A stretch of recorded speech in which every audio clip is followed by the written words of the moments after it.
That's just Penny. Dun, that's just Penny. Dun, that's just Penny. Penny. Hi everyone, Penny here, and today I am showing you the conversation hearts. Now, we did the back topper, and now it's time to do the envelopes. So I'm super excited. If you have a machine, then you can run this in I have a Brother Scan and Cut machine that I can just run this through, and it will cut out the lines. However, I'm going to show this because if you don't have a machine, then you will need to cut these out, and the black one is there for you to follow. If you want to cut out the black line, then cut it out, for all your pieces so that it will fit.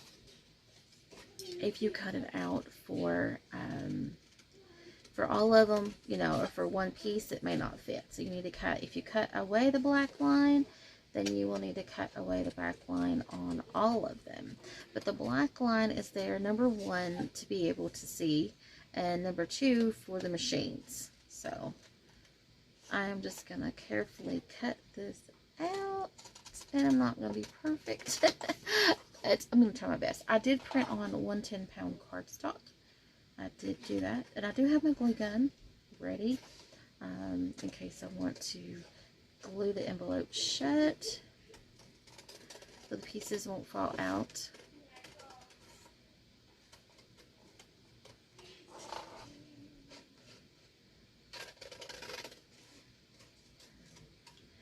You will need a tool to poke or to chomp that open.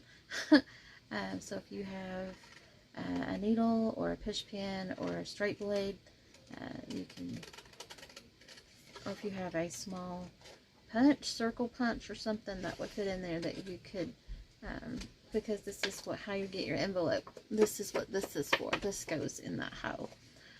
So you're going to need something, and or if you can just use some really sharp scissors to get in there. I don't have, this time I don't have a straight blade, so I do have, however, my little, this is a garden knee pad that I used to poke my signatures and stuff with. So what I'm going to do is, I don't have a straight blade. I have actually broke mine. So I'm just going to try to use these scissors